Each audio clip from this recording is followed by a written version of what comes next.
Mesdames, Mesdemoiselles, Messieurs, bonjour, merci d'être de nôtres sur pravda.ru. Moi-même, Alexandre Artamonov, je suis dans les studios moscovites de pravda.ru et j'ai l'honneur et l'immense plaisir d'accueillir donc par voie virtuelle, plus exactement par Skype, et oui, technologie oblige, Valérie Bugot. Alors, Valérie est chercheur, docteur en droit, fiscalité internationale, analyste de politique et géopolitique économique. Alors, tout ça pour une femme bien jolie, plus que jolie à mon sens, si je peux dire. Je ne fais pas du baratin, je voulais juste dire que j'étais vraiment surpris de voir une si jeune personne être auteur de toute une série d'articles dans le Sacer francophone consacrés à la politique économique et macroéconomique, dont le dernier est, enfin là je vais vous citer le titre, que peut-on penser de l'appel chinois pour un renouveau du système fiscal international? Ouf, ça a été long, mais enfin à mon sens très explicite. Alors la question que j'aimerais poser à Madame Bugot tout de suite, c'est un peu le hic de cet article. Vous traitez là de la Chine qui, en juillet 2016, a fait l'annonce de sa volonté d'œuvrer, je vous cite, à l'édification d'un système fiscal mondial, juste et transparent. Alors avec tout le respect que je dois aux Chinois, je me demande bien à quoi ça rime. Est-ce que vous sauriez nous expliquer un peu? Valérie, on vous écoute. Bah, écoutez, maintenant le G20 est achevé. Il y a eu des communiqués officiels qui sont sortis et effectivement la transparence que souhaite utiliser le G20 menée par la Chine en cette occasion de fiscalité internationale est de suivre les recommandations de l'OCDE pour élaborer des listes noires de pays qui seraient des pays qui seraient qualifiés de paradis fiscaux au sens où ils ne seraient pas coopératifs avec l'ensemble des pays du monde en matière de prétendue transparence de flux financiers. Alors là-dessus, il faut quand même remettre les points sur les i à mon sens et revenir à l'essentiel. C'est-à-dire qu'aucun traité bilatéral ou multilatéral ne pourra jamais venir à bout de l'évasion fiscale en l'état actuel de la situation économique nationale au pluriel et internationale. Dans la mesure où cette situation découle de la facilité des flux de capitaux qui sont organisés par l'OMC, les institutions issues de l'OMC, et de cette facilité à la transmission et à la circulation des flux de capitaux découle l'organisation par certaines entités et certains intérêts de paradis fiscaux. Les paradis fiscaux ne sont pas un élément, comment dirais-je, à part, un élément anecdotique du système économique global, mais sont au contraire la pièce maîtresse, la pièce centrale qui permettent le contrôle des capitaux internationaux.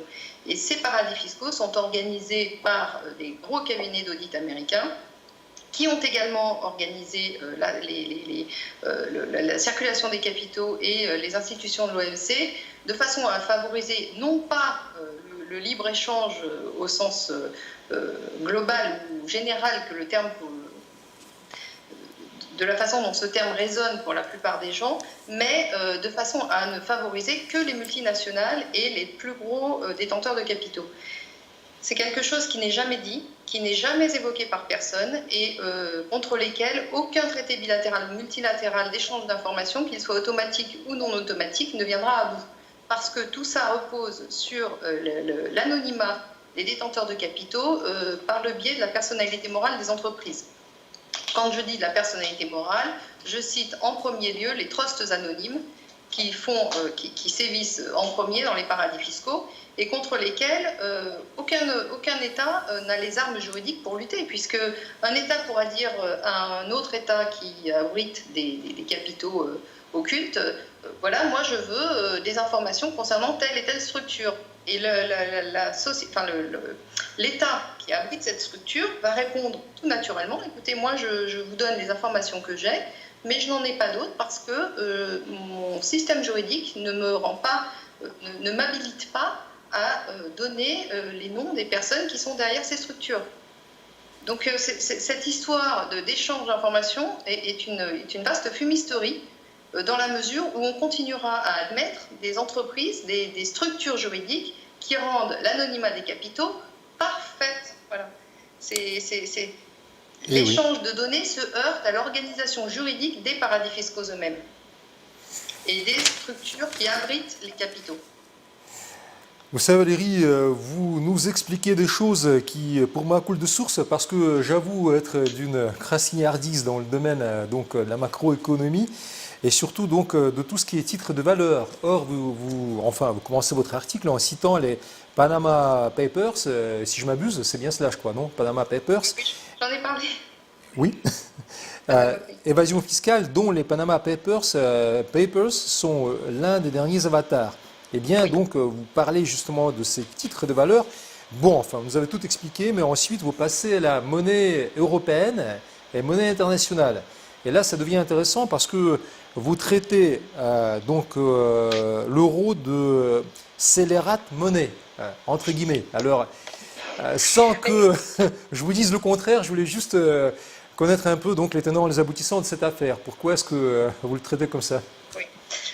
Alors, effectivement, c'est un raccourci un peu trivial, mais que j'utilise parce que cette monnaie euro, en fait, est un Deutschmark déguisé, qui n'a servi au départ qu'à l'exportation, à favoriser les exportations de biens, de machines-outils allemandes au détriment des autres monnaies. Donc l'euro est surévalué par rapport aux capacités économiques réelles de l'ensemble des pays de la zone euro et favorise l'Allemagne qui était une monnaie très forte dans la mesure où ça lui permet de baisser la valeur du Deutschmark en le transformant en euros et donc de favoriser ses exportations. Aujourd'hui, pour ce qui est de l'Allemagne, elle se mord elle-même certainement un petit peu les doigts de cette monnaie qui lui est retombée un peu en boomerang, puisque les détenteurs de capitaux des pays limitrophes et même au-delà des pays de la zone euro ont tellement peur, leurs économies ont tellement été dépréciées que ces détenteurs de capitaux ont peur de mettre leur argent dans leur propre monnaie, dans leur propre banque centrale. Donc ils utilisent des euros qui vont aller cacher dans des banques allemandes. Ce qui fait que les Allemands deviennent détenteurs de créances douteuses, dans la mesure où cette monnaie n'est pas une monnaie commune, mais un panier de monnaies qui restent des monnaies nationales. Les euros, il y a les euros grecs, il y a les euros français, les euros allemands. Ils ont le même nom, ils sont assimilés, mais quand la banque centrale allemande reçoit dans ses actifs des euros français, les euros français sont appréciés à la valeur de ce que ça vaut en France. Donc eux se retrouvent avec des actifs qui ne sont pas évalués à la valeur de leur propre monnaie. Donc ça s'appelle des créances douteuses. Intéressant. Surtout si ces créances viennent de Grèce. Ah, dis donc, hein, parce que la France en pâtit alors. Oui, allez-y, excusez-moi, je vous ai coupé la parole. Oui. Non, c'est moi qui vous ai coupé et je suis désolée. Mais finalement, cet euro ne convient à personne. C'est la raison pour laquelle j'ai parlé de monnaie scélérate. C'est que c'est une monnaie qui certes, superficiellement est intéressante parce que ça permet de voyager dans tous les pays de la zone euro sans changer de monnaie. Mais en réalité, sur les flux réels économiques de chacun des pays, engendre de très très grandes difficultés, soit économiques, soit monétaires. D'accord, merci beaucoup de ces explications, mais donc comment... que je me suis... Non, pas du tout, je vous suis, hein, donc j'ai du mal, mais je vous suis, je suis un cancre, c'est vrai, mais que j'arrive tout de même à vous suivre. Bon, enfin, je suis journaliste tout de même. Ce que je voulais vous dire que... On frôle un peu la présidentielle parce que ça commence déjà donc à poindre un peu l'horizon, en tout cas le bout du nez, et qu'on parle beaucoup de la nouvelle politique pour la France, y compris de la politique économique. Or, si je me souviens bien, c'était François Mitterrand, donc un peu l'auteur, le père de l'écu, et puis enfin, tout système de l'euro de nos jours. Alors, est-ce que, d'après vous, on saurait y renoncer ou faudrait garder tout de même l'euro, en changeant un peu, peut-être, je dis pas la couleur, mais peut-être le contenu. Qu'en dites-vous? Est-ce que vous parlez de l'euro en tant que tel, ou des institutions européennes, ou de la politique économique? Parce que tout est un peu lié, voyez-vous. L'euro, c'est la monnaie des pays de la zone euro qui appartiennent à des nouvelles institutions transnationales que sont l'Union européenne. Tout est un petit peu lié, donc je ne sais pas par quel... D'accord. Je m'explique. Je m'explique tout de suite. Donc, Pour moi, aussi bien que pour Jacques Sapir ou Charles Sana, enfin deux économistes éminents, en tout cas j'ai retenu les noms, et puis ils ont été à la Cato, où j'ai fait mes premières armes, eh bien il se trouve que ces gens-là, ces spécialistes, croient que la monnaie actuelle est contrôlée, la monnaie européenne est plus ou moins contrôlée par Bruxelles. Donc tout ce qui est Bruxelles n'est pas français par excellence, et donc c'est un peu comme si la politique monétaire de la France échappait au contrôle français. Donc ça, c'est d'une part. Mais enfin, d'autre part, tout de même, il y a toute une économie européenne qui s'est construite un peu à travers donc, les dernières décennies. On se demande comment on pourrait s'en passer sans tomber dans la démence, si je puis dire. Qu'en dites-vous? J'ai une vision très hétérodoxe sur tous ces sujets. Bon, déjà, la première chose, c'est que la monnaie européenne est contrôlée par la Banque centrale européenne, pas par la Commission européenne. La Banque centrale européenne est, comme toutes les banques centrales du monde, officiellement indépendante des politiques. Mais ça, c'était déjà vrai au niveau national quand nous avions les banques centrales françaises, la BUBA, la Deutsche Bank, etc. Toutes les banques centrales sont, par hypothèse, fabriquées pour être indépendantes du pouvoir politique. C'est une façon, pour certaines personnes, de centraliser les questions monétaires et de gérer les flux de monnaie qui circulent sur un territoire particulier. Puisque vous savez que la Banque centrale contrôle les taux d'intérêt, contrôle le système de réserve fractionnaire, donc contrôle l'émission de monnaie. Voilà. Donc ça, c'est la première chose.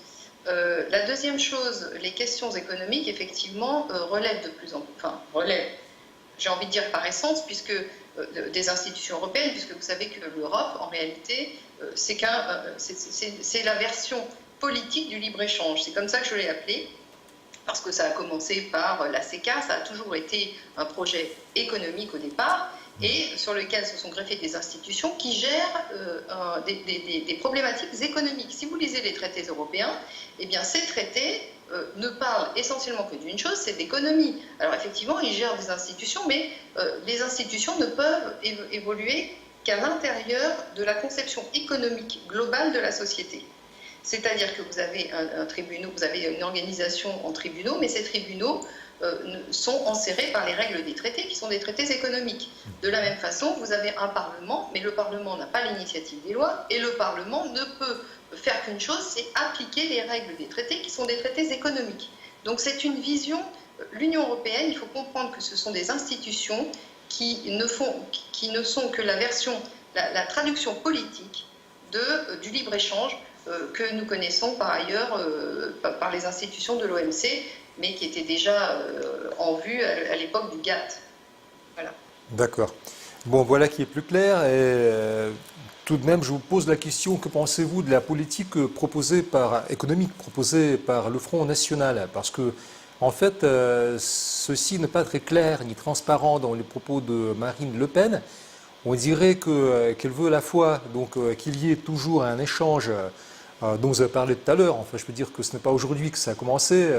Je peux évoquer l'époque du charbon, de l'acier, enfin de Monnet, enfin de Jean Monnet, de Kodenov. Enfin, ça a commencé il y a plus de 50 ans de cela. Mais en même temps, Marine parle beaucoup d'une nouvelle politique économique pour la France et une nouvelle politique monétaire. Alors, si vous réussissez à déchiffrer ce qu'elle veut dire, je vous saurai bien gré d'éclairer un peu notre lanterne. Et sinon, enfin, je renonce à ma question. Qu'en dites-vous? Alors, je ne suis pas spécialiste, loin de là, du Front National et de tout ce qu'ils racontent.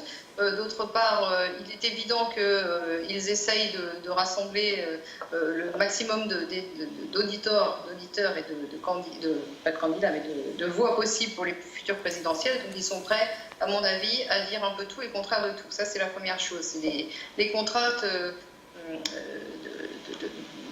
de politique aérie, j'ai envie de dire, c'est pas ce que j'appelle la politique au sens propre.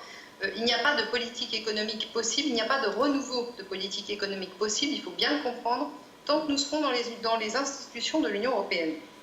Parce que la politique économique de chaque pays, de la zone qui appartient, de chaque pays membre de l'Union européenne, d'ailleurs bientôt ça ne sera plus des pays, est déterminée par les instances bruxelloises.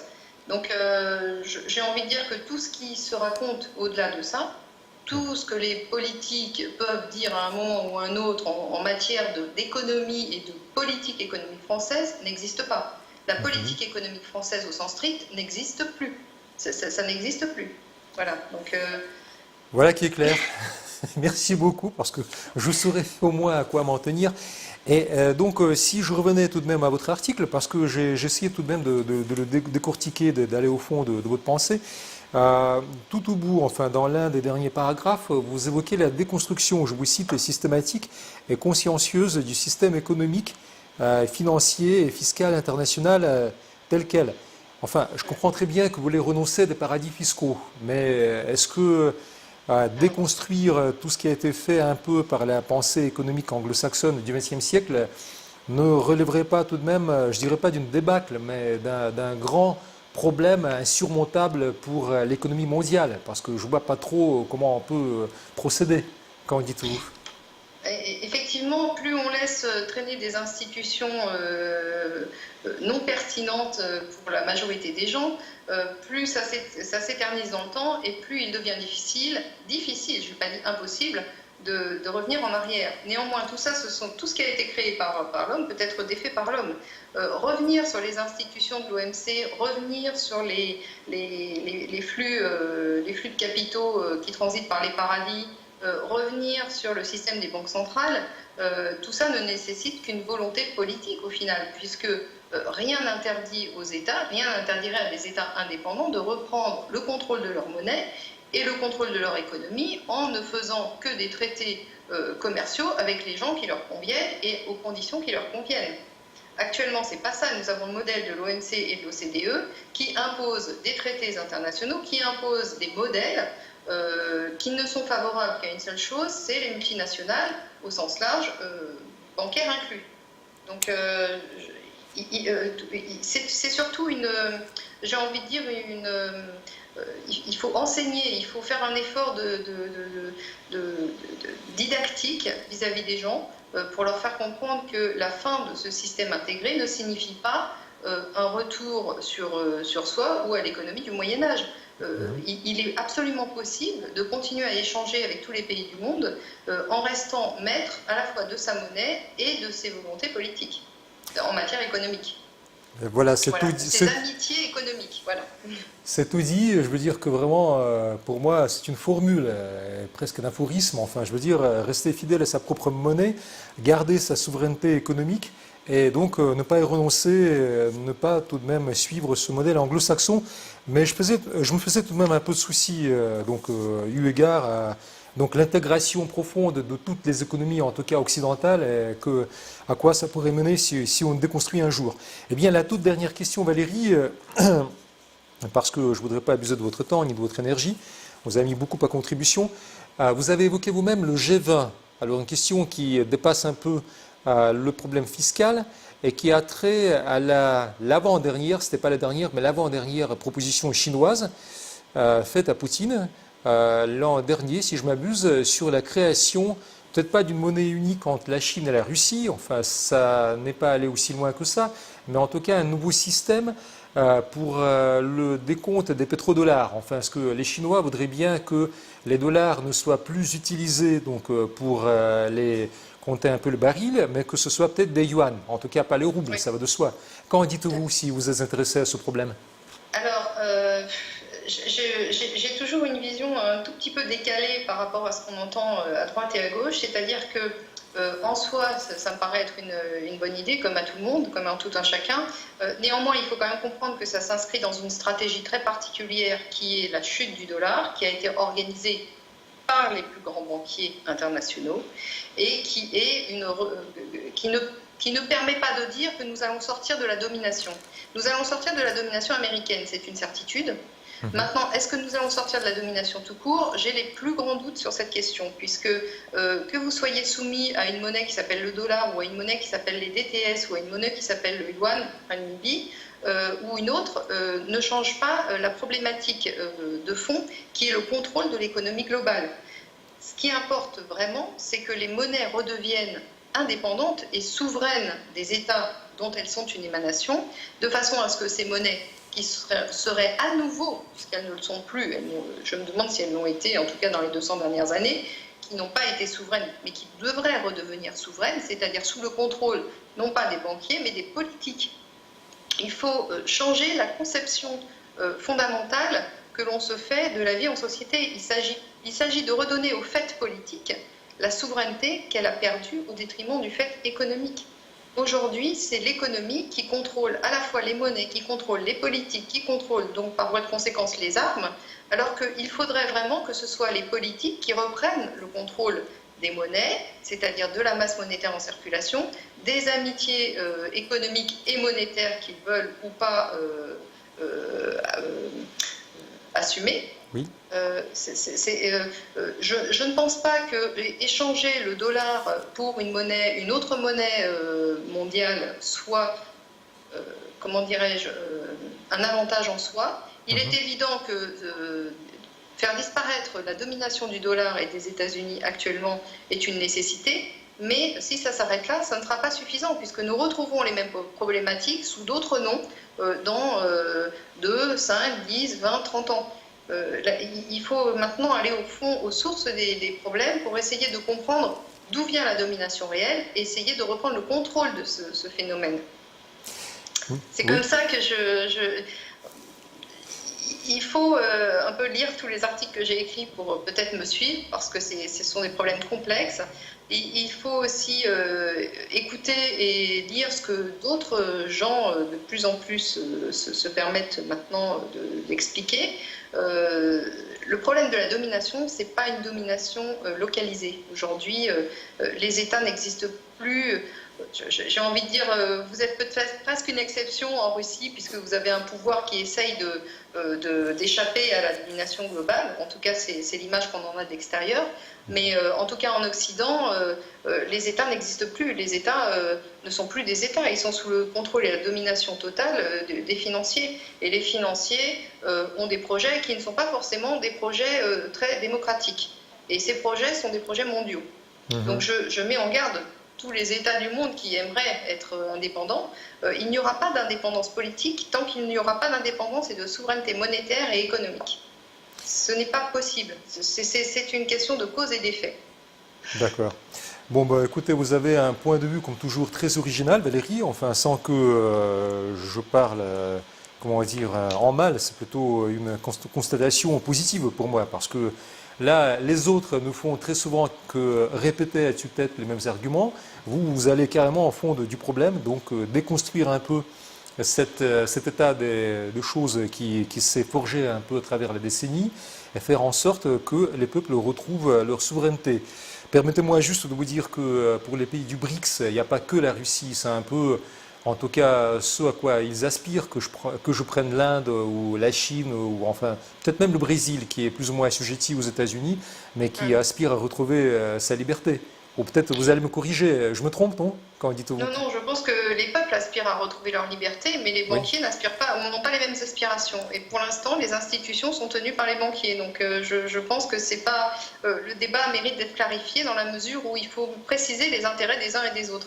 Je pense que dans tous les pays, il y a les intérêts très largement majoritaires de la population qui ne sont pas du tout entendus, et les intérêts d'une petite frange d'individus qui tiennent les institutions par justement l'argent, les flux d'argent, la corruption active ou passive d'ailleurs, parce que vous savez, psychologiquement, on peut corrompre quelqu'un simplement en lui exposant qu'il n'a pas le choix de faire autre chose que de suivre ce qu'on lui dit. Ça va très très loin cette démarche de corruption. Et je pense que tant qu'on n'aura pas justement bien élucidé ces questions d'intérêt, quels sont les intérêts en jeu, et qu'on n'aura pas compris que la notion de territoire géographique n'est pas pertinente pour résoudre ces problèmes-là, je ne parle pas en faveur de la mondialisation, je parle en faveur du fait qu'un territoire n'est pertinent que dans la mesure où c'est les gens qui y habitent qui le contrôlent. Quand un territoire est contrôlé par des banquiers qui habitent n'importe où, ils sont pas apatrides, mais leur pays, c'est partout, puisque leurs intérêts s'exposent partout où il y a des banques centrales et des banques à leurs ordres, ce n'est plus un État. Vous voyez ce que je veux dire? Parfaitement, ouais. Ce qu'on appelle un civisme mundi, c'est-à-dire les citoyens du monde qui, en fait, changent de pays un peu au gré de leurs besoins et puis de leurs désirs. que finalement, qui n'ont pas de pays, c'est pour ça qu'ils ne se sentent solidaires d'aucun peuple. Or, d'ailleurs, le code du peuple français veut dire solidarité, c'est-à-dire se sentir solidaire des intérêts français, habiter la France, en fait, travailler pour le bien donc d'un peuple donné, en l'occurrence le peuple français, enfin pareil pour la Russie. Mais la structure étatique et la structure géographique au niveau politique, qui se répercute par le terme État, n'a de pertinence que si elle est contrôlée par les gens qui habitent sur ce territoire. Tout à et fait. non pas par des banquiers internationaux ou des grands capitalistes. Là, je vous le rends bien. Eh bien, merci beaucoup parce qu'en fait, on arrive à la fin de notre émission. Le temps nous est compté. Je voulais juste dire à tous ceux qui nous ont suivis, à nos chers téléspectateurs et téléspectatrices, que ça a été Valérie Bugeaud, donc docteur en droit, fiscalité internationale, et maintenant analyste donc des questions politiques et géopolitiques dans le domaine de l'économie et macroéconomie. Et surtout, donc, faites attention, suivez-la sur sa cœur francophone et regardez pravda.ru. Valérie Bugeaud, merci beaucoup. J'espère vous retrouver encore et encore donc, lors de nos plateaux. À très bientôt. Au revoir. Avec grand plaisir. Merci, monsieur Artamon. Au revoir.